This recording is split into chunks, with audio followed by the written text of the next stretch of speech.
untuk menjadikan jiwa kita menjadi tenang, dari mutmainnah meningkat menjadi radiyah, radiyah menjadi mardiyah, maka caranya adalah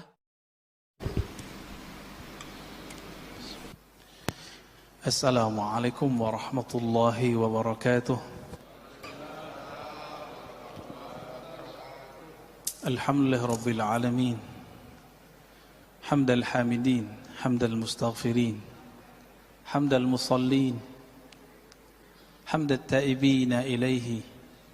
Ashhadu an la ilaha illallah wa ashhadu anna Muhammadan abduhu wa rasuluh.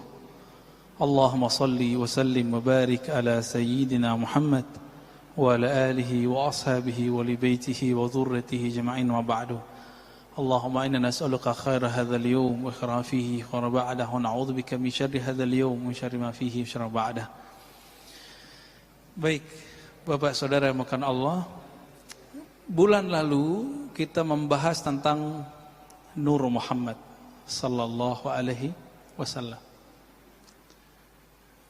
Kalau disimpulkan, kajian Nur Muhammad ini tidaklah bid'ah seperti yang disebutkan oleh orang-orang yang anti dengan ilmu ini.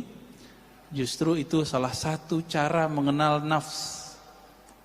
Karena kita akan membahas di pagi ini tentang kiat-kiat mencapai jiwa. Jiwa ini nafs yang radiyah dan mardiyah. Bapak Saudara makan Allah, boleh nanti dibuka di rumah atau sekarang surat Al-Fajr ayat 28 ya, 29. Sudah hafal kali ya? Ya ayyatuhan nafsul mutmainnah. Benar 28 pada 27 Pak. Ya. Wahai nafs, wahai jiwa yang mutmainnah. Apa jiwa mutmainnah? Mutmainnah artinya sudah damai, tentram. Itu secara harfiah. Tapi siapakah yang disebut jiwa mutmainnah? Maka kembali kepada surat Ar-Ra'd, ala bidzikrillahi tatmainnul qulub. Ketahuilah hanya dengan menyebut nama Allah maka qalbu menjadi mutmainnah, qalbu menjadi tenang. Berarti hanya dengan menyebut nama Allah qalbu tenang. Ini mohon maaf Bapak yang rajin sholat. Bapak yang rajin sholat, kalau sholatnya tidak menyebut nama Allah dengan qalbunya, sholatnya tidak menenangkan. Mohon maaf Bapak Ibu, Saudara, Saudari yang rajin baca Quran. Kata orang kalau galau baca Quran, kalau enggak tentram baca Quran, kan gitu. Benar. Tapi kok baca Quran enggak tenang juga? Karena antum baca Qurannya belum dengan nama Allah. Al-Quran itu suci, tapi kalau yang baca kolbunya belum disucikan, ini gak nyaman Pak. Coba baju baru langsung dipakai, nyaman gak? Bau apa? Masih bau pabrik, gak nyaman. Meskipun baru, maka perlu dibersihkan. Jadi pakai Quran itu ibarat pakai baju baru itu pun belum disucikan. Nah, jadi harus ada proses pensucian. Itu sebabnya di dalam Al-Quran Allah Subhanahu menyindir kita ya. Jika engkau membaca Al-Quran, fasta'iz billah ya, minasyaitonir rajim. Maka berlindung, berserahlah engkau kepada Allah dari syaitan yang dirajam, syaitan yang dibuang, dikutuk. Nah, ini mohon maaf ya, kalau kita baca Quran, mau imam, mau jamaah, tapi tidak dengan nama Allah, tidak berlindung kepada Allah, ada perasaan Pak terbersit di kalbu. Aku paling fasih, bacaanku bagus, suaraku indah, bacaanku terbanyak. Ya. Saya mau ceramah begini, saya juga harus ta'awuz Pak, berlindung. Karena kalau dengerin orang berisik di luar, kalau saya gak baca auzubillah saya tersinggung Pak. Tapi kalau saya ta'awuz dulu, yang di luar mau berisik gak ada masalah.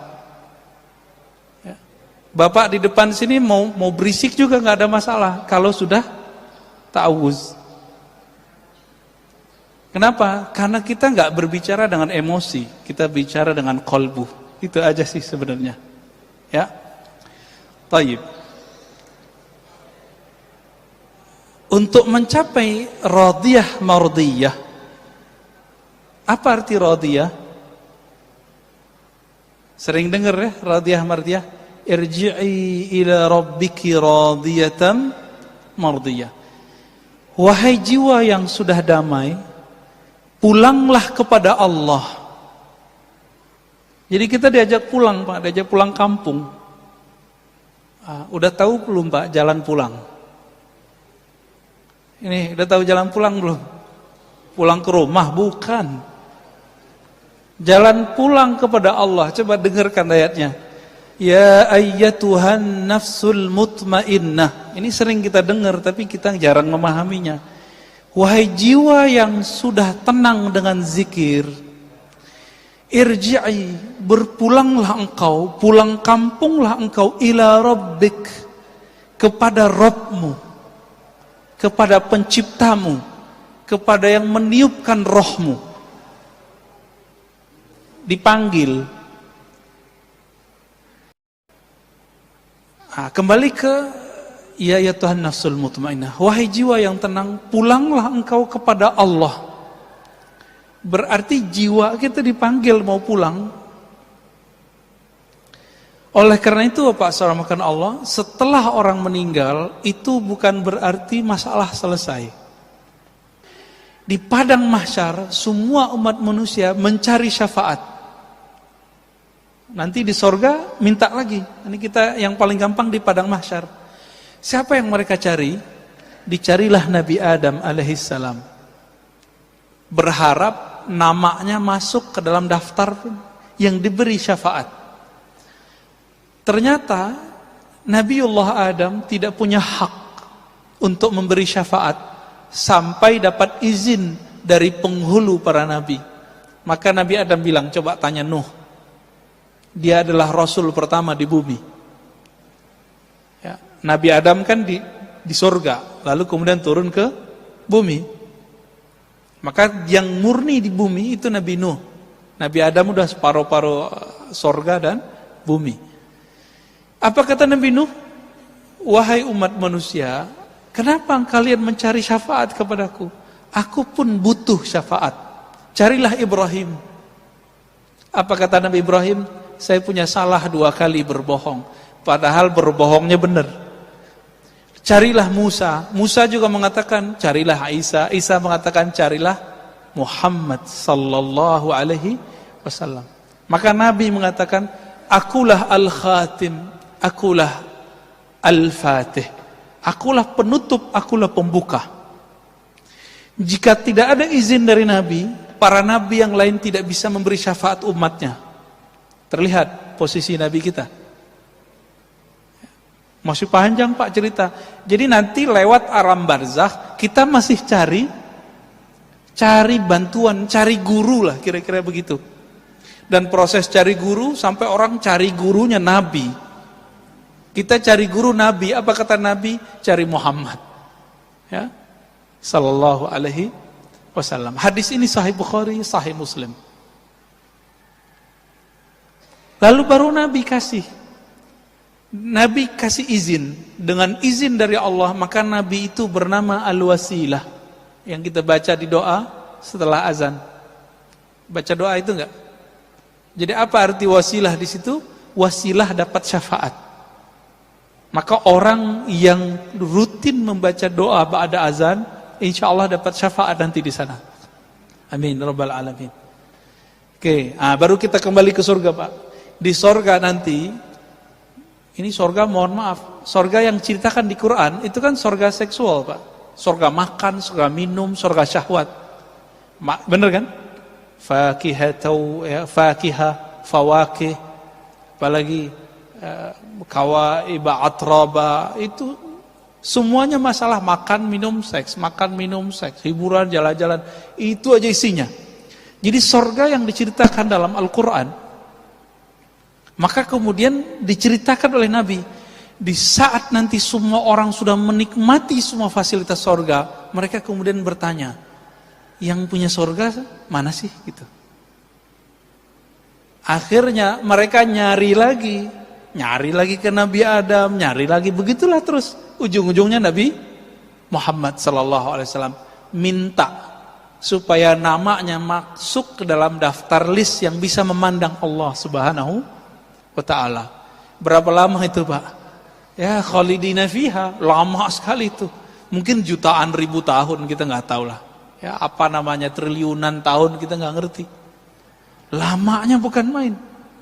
Maka mumpung masih di dunia, cari ilmu ihsan ini supaya nanti nggak ngantri lagi, Pak, di sana.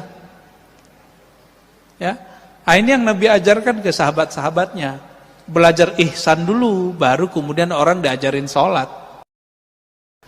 Nah, kembali ke yang tadi, Bapak seramakan Allah. Surah Al-Fajr, irji'i, wahai jiwa yang tenang. Maka yang dipanggil di ayat ini hanya orang-orang yang sudah istiqomah berzikir. Sayyiduna Ibnu Abbas radhiyallahu taala anhuma mengatakan ayat ini adalah tiket orang ketika sakaratul maut. Tiket orang sakaratul maut. Jadi kalau ada orang meninggal nih, lalu turun ayat ini kepadanya, surga. Siapa mereka yang dipanggil ini? Mereka yang hari-harinya, setiap nafasnya selalu berusaha mengingat Allah Subhanahu wa ta'ala. Dapat tiket dia, tiket pulang kampung kepada Allah Subhanahu wa ta'ala. Jadi tubuh ini pulang ke tanah. Tubuh ini kan tanah semua, Pak. Ya, tanah semua. Ini coba lihat Bapak yang dulu cakep, ya. Bapak ini dulu cakep-cakep kayaknya nih. Sekarang udah mulai keriput kan? Dia kena gravitasi, Pak. Tanah minta dia. Tanah bilang, ente kembali kepadaku. Jadi tanah manggil, wahai tubuh yang dariku, kembalilah kepadaku. Tapi roh kita dipanggil oleh si peniup roh. Siapa yang meniupkan, menghembuskan roh ke dalam diri kita? Allah. Maka Allah akan panggil, wahai roh yang aku hembuskan, kembalilah kepadaku. Kalau nggak tahu jalan pulang, gimana caranya? Dan jalan pulangnya adalah ma'rifatullah, mengenal Allah lalu zikir. Udah dua itu aja. Nggak punah dua perangkat ini, jadi kayak sayap. Satu ma'rifatullah, satu zikrullah. Punya dua sayap ini terbang kita, Pak, nanti. Nah, diteruskan oleh ayat itu. Kembalilah kepada Allah dengan dua makom. Radiyah, mardiyah. Nah, ini secara makom dari sisi Allah, tapi dari sisi kita dibalik. Mardiyah dulu baru radiyah. Nah, tapi beberapa ulama kita tidak mempermasalahkan itu. Radiyah diartikan jiwamu ridha. Mardiyah jiwamu diridhoi. Saya kalau sudah ridho sama seseorang, dia mau buat salah aja nggak apa-apa kan? Ya kan? Kita kalau udah sayang sama anak kita lempar kita pakai ini, Pak. Mau kita balas ngelempar dia? Enggak kan? Ah, inilah makomnya Ahlul Badar. Ahlul Badar ya, yang 313 itu apa kata Allah? Ya. Lewat lisan Nabi, i'malu ma syi'tum. Udah kamu buat apa yang kamu mau, Allah pasti ampuni. Maksudnya apa ini? Apakah ayat ini nyuruh mereka maksiat? Enggak. Karena nur di kolbunya sudah jadi ridha, radiyah, mardiyah, maka Ahlul Badar ini yang bisa mengalahkan orang-orang kafir ribuan, mereka cuma 313 orang, itu Allah kasih kebebasan.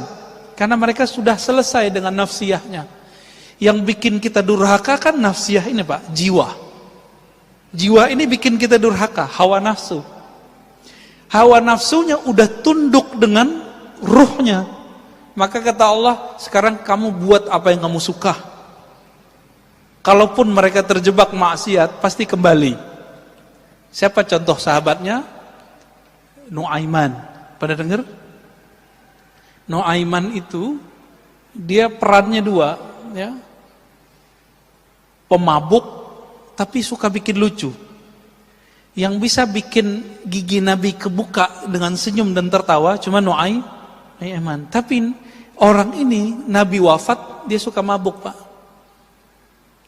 Di zaman Umar, sahabat-sahabat yang lain bilang, ya Umar, kok ente nggak bunuh aja nih orang gitu.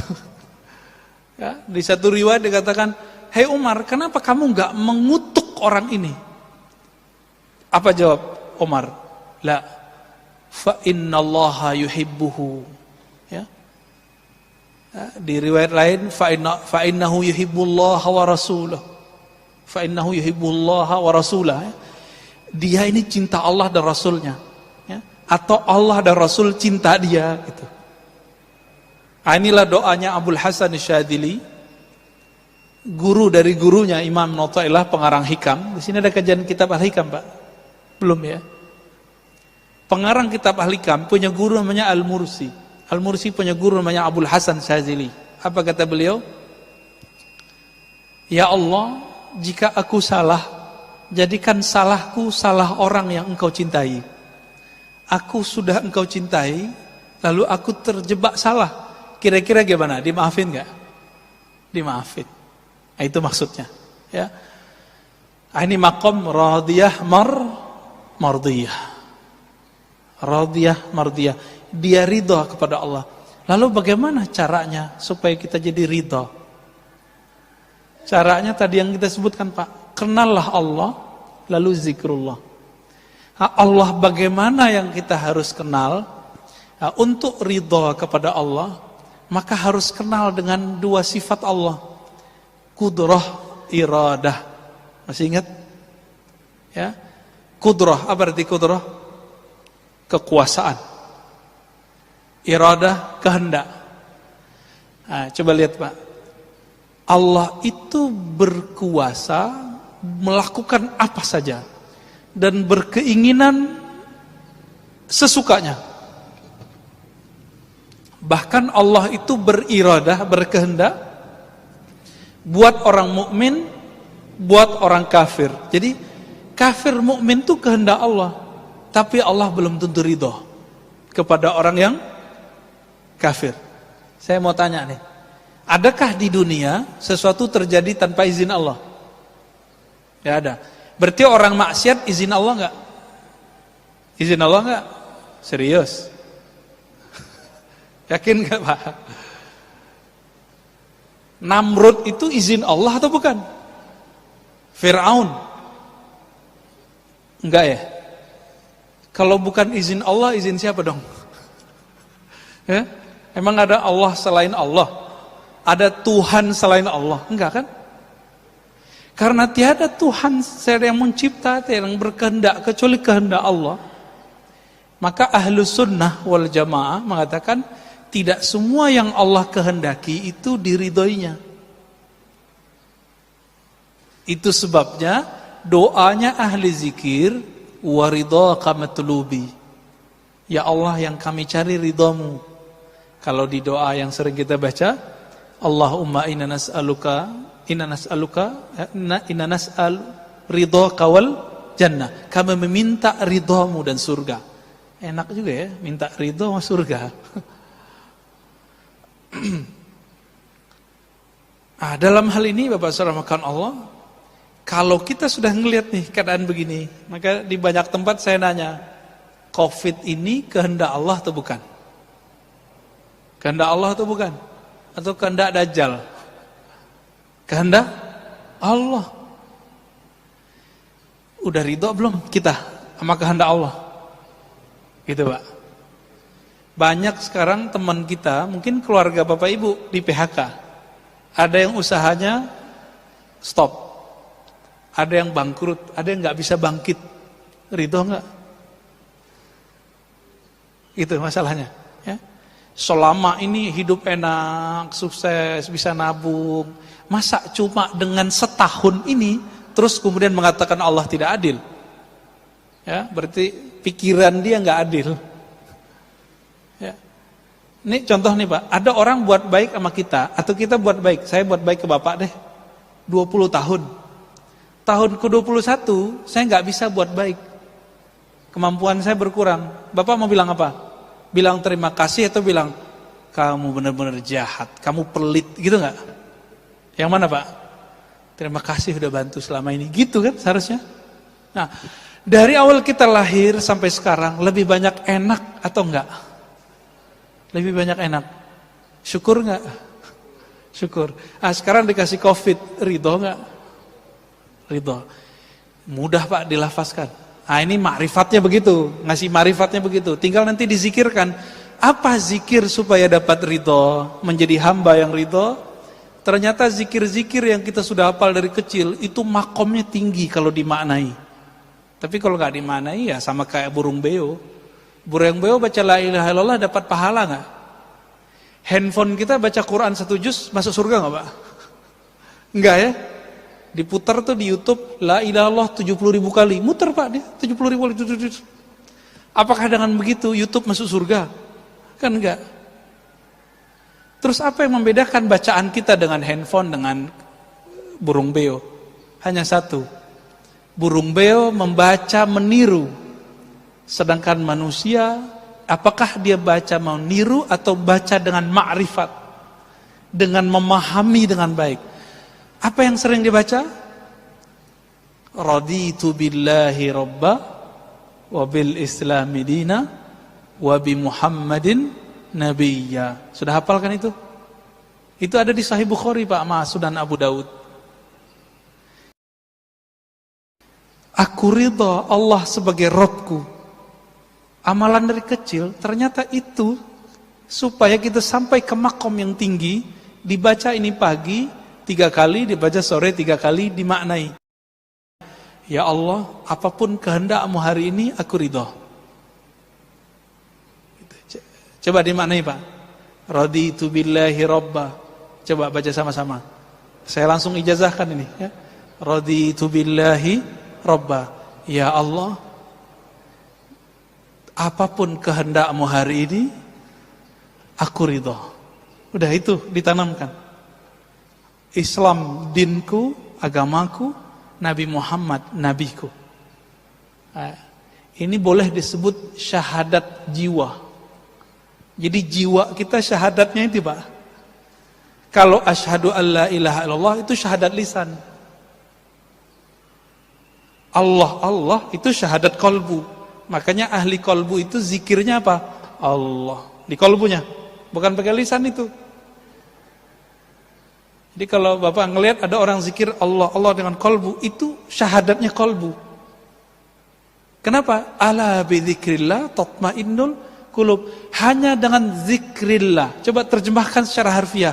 Zikri menyebut Allah, menyebut nama Allah. Perintahnya jelas.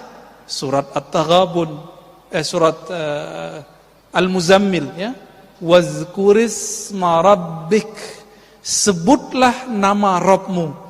Siapa nama Rabb kita? Siapa Pak nama Tuhan kita? Allah. Nah, udah diamalin belum zikir ini?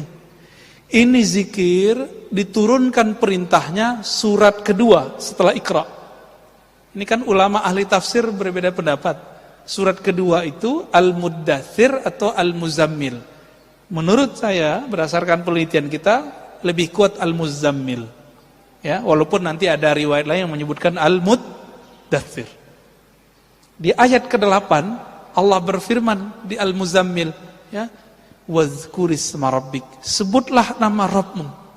Siapa nama Rabbmu tadi? Allah. Maka ini ada talqinnya Pak. Memindahkan nama Allah dari lisan masuk ke kolbu. Itu tekniknya disebut dengan teknik talqin. Apa arti talqin? Bimbingan zikir dari lisan masuk ke dalam kolbu. Kenapa ini penting? Suatu kali Nabi bersabda, Innallaha harrama 'alan nar. Ya, sesungguhnya neraka Allah haramkan terhadap orang-orang yang membaca la ilaha illallah min qalbihi aw nafsihi, dari dalam kolbunya atau jiwanya. Gitu. Maka kalau kita nggak dapat zikir kolbu ini, saya khawatir Bapak meninggal, ya begitu-gitu aja ntar. Ya. Islam imannya bagus, ya orang soleh lah. Tapi nanti nggak puas Pak. Di alam barzakh itu nggak puas. Ini jangan dikira nanti Bapak di alam barzakh itu langsung tidur, enggak. Di alam barzakh pun masih nengok-nengok. Gimana ya supaya saya makomnya tambah tinggi? Ini dalilnya ada. Coba buka misalnya kisah Isra Mi'raj Nabi Muhammad sallallahu alaihi wasallam. Nabi Muhammad ketika Mi'raj Isra, apa kata beliau? Aku melihat kepada kuburan Nabi Musa. Jadi Nabi Muhammad melihat ke kuburan Nabi Musa. Nabi mandang kubur, yang kelihatan bukan batu nisan. Apa yang kelihatan sama Nabi? Roh yang ada di dalamnya. Ngapain jiwa dan rohnya Nabi Musa? Kata beliau, sholli.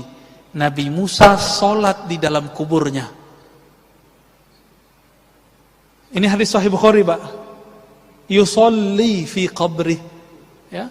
Nabi Musa sholat di dalam kubur. Saya mau tanya nih Bapak sama Allah.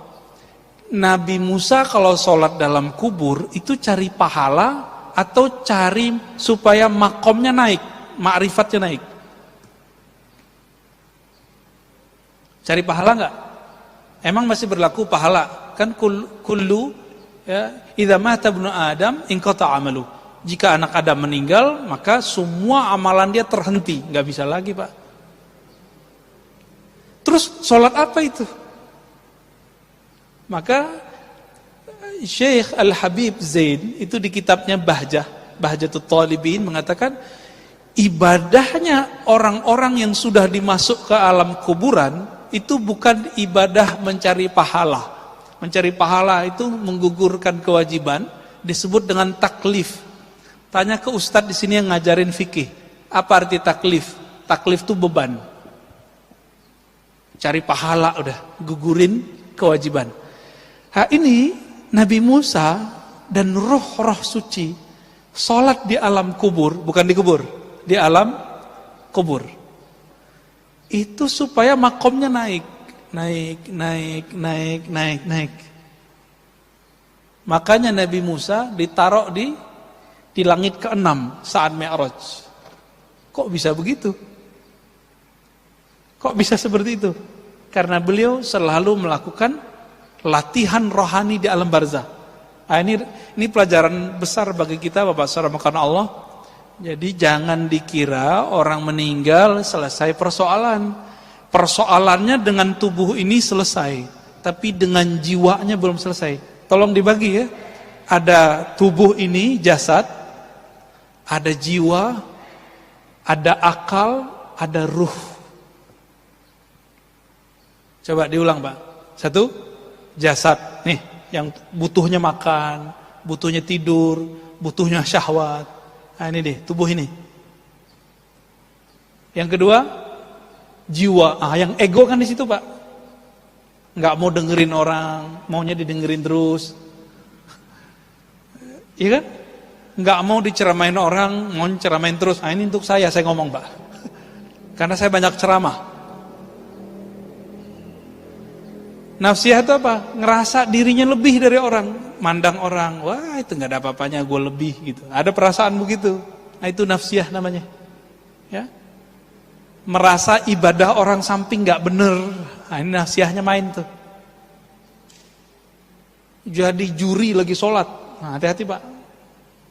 Imamnya bagus, bagus. Imamnya jelek, langsung protes. Ya. Nanti pengurus yang dijajalin sama mereka ya. Itu imam apaan, ganti ya. Itu banyak yang begitu Pak.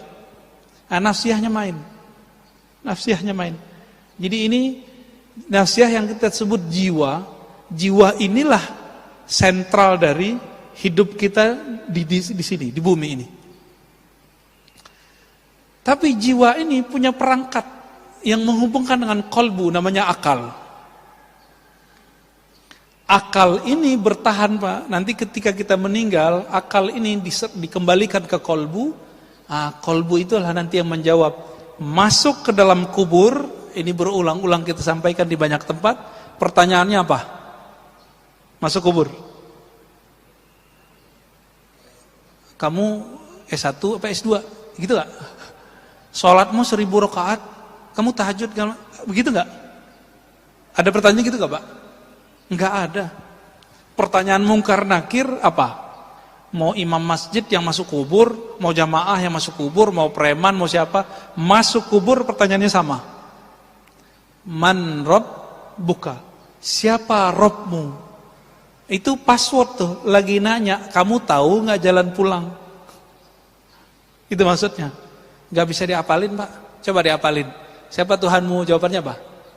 Allah. Coba aja. Nanti coba hidup susah atau hidup senang.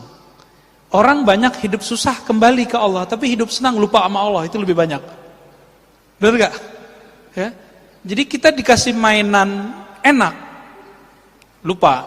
Dikasih mainan susah, ya ngomel-ngomel kepada Allah, ya. Tapi sholatnya nambah gitu. Bagaimana orang begini kalau masuk ke kubur bisa jawab, Rabbku Allah? Gak mungkin. Gak mungkin Pak. Itu sebabnya kita kasih tahu di akhir zaman ini jangan mengandalkan sholat banyak, belum tentu diterima. Jangan ngandelin banyak baca Quran, belum tentu diterima. Tetaplah sholat, tetaplah baca Quran, tapi jangan belagu sama amalan itu. Masih ingat Nabi ngomong apa?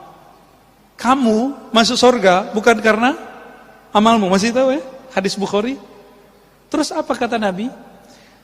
Aku pun masuk surga bukan dengan amalku, tapi dengan rahmat Allah. Rahmat Allah itulah kunci dari ma'rifatullah. Kalau ada murid di kelas, ada yang guru nggak nih? Kalau ada murid di kelas, dia agak bandel dikit, tapi cerdas Pak. Agak nyeleneh dikit, cerdas. Itu disayangi guru nggak? Disayangi guru walaupun dia nyeleneh-nyeleneh dikit. Tapi ada yang rajin, diem aja, ditanya diem, disuruh ke depan gak mau, gak dikenal Pak sama guru. Itu baru di dunia, apalagi di akhirat. Maka orang rajin ibadah, kalau dia gak tahu tujuan ibadahnya, yang capek nanti nafsiyahnya, jiwanya ini. Ya. Jadi Bapak salamkan Allah melanjutkan kalimatnya. Irji'i ila rabbiki radiyatan mardiyah fadkhuli fi ibadi. Maka bergabunglah kamu, joinlah kamu dengan hamba-hambaku, budak-budakku, kekasih-kekasihku. Itu. Siapa kekasih-kekasih Allah?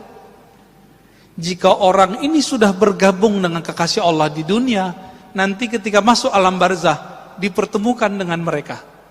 Jadi jangan dikira masuk alam barzah ya kita sendiri-sendiri doang, belum tentu.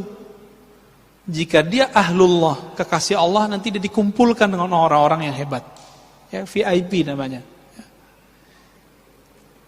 Irji'i ila rabbiki radiyatan mardiyah fadkhuli fi ibadi wadkhuli jannati. Kalau sudah begitu baru bisa masuk surgaku.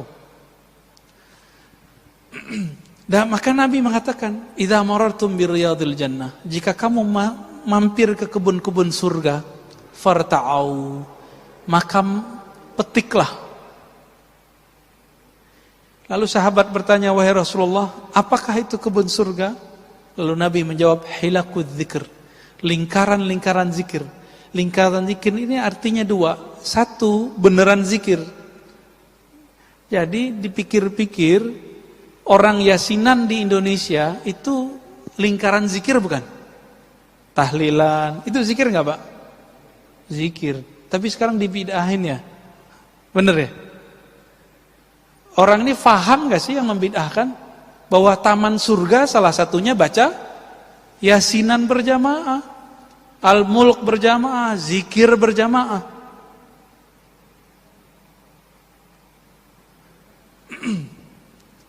Bapak kalau lagi begini nih, ini kan pengajian, kita lagi di share ilmu sama guru kita misalnya, siapapun gurunya, masuk waktu syuruk, itu milih dengerin kajian apa sholat? Serius? Wah lolos Pak, lolos kajian ma'rifat. Ya. Sholat itu untuk badan, ngaji itu untuk ruh. Permanen dia Pak kalau masuk ke ruh.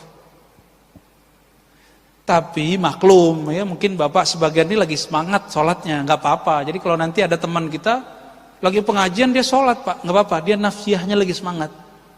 Ya, jangan disuruh berhenti Pak, dia lagi sholat.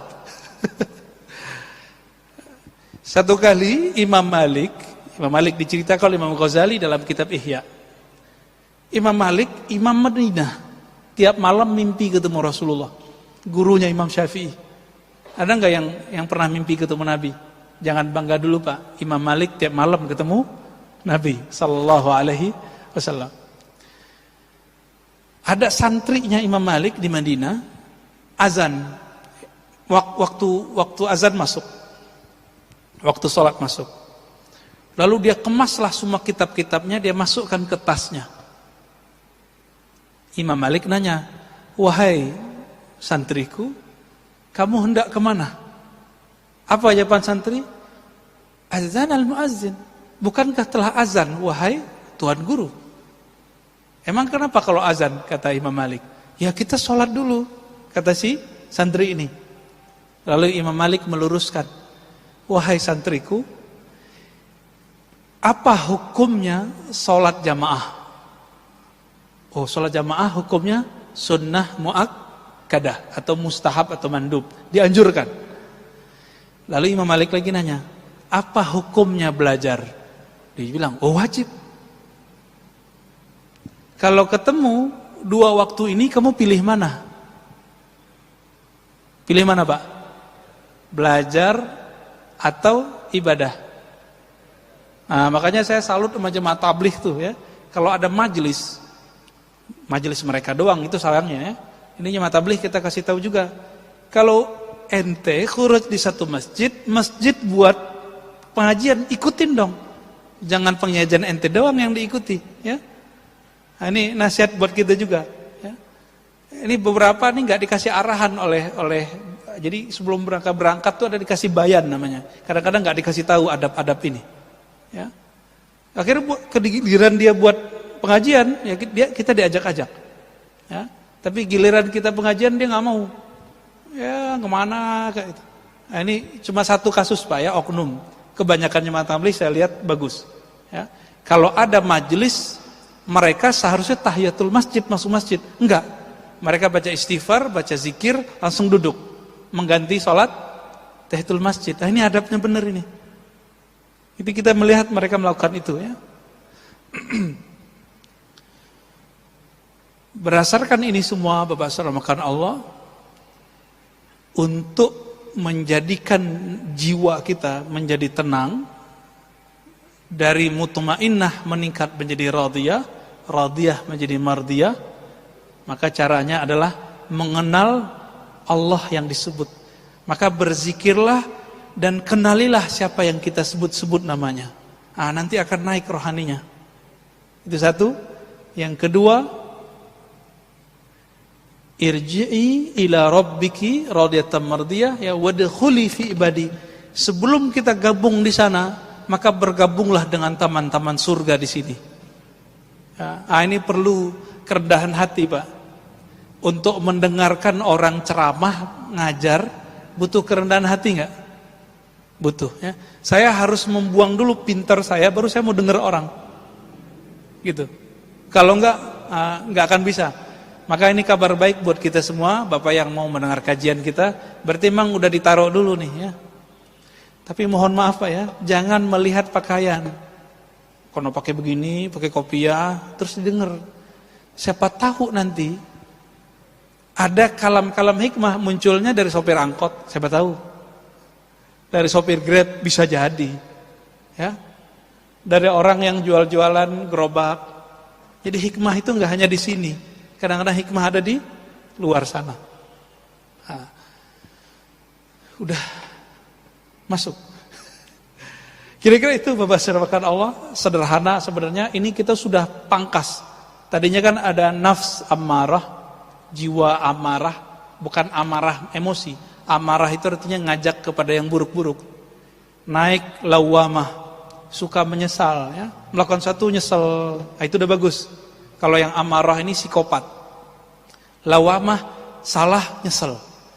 Yang ketiga mulhamah, mut-mutan, kadang baik, kadang buruk. Kadang soleh, kadang enggak. Kalau majelisnya orang-orang baik, dia baik. Kalau komplotan orang jahat, dia jahat. Nah, ini namanya mulhamah. Orang ini hanya bisa dinaikkan dari level mulhamah ke mutmainnah dengan belajar kepada mursyid, guru yang ahli kolbu. Kalau nggak bisa. Nggak bisa lewat YouTube. Nggak bisa lewat pengajian umum begini, nggak bisa. Dia harus punya dokter rohani yang menghantarkan dia dari penyakit mulhamah menjadi jiwa yang sehat bernama mutmainnah. Nah, nanti dikasih itu sama gurunya, ya, amalkan zikir ini, ngaji sifat ini, belajar nama Allah ini, nanti akan bertahap.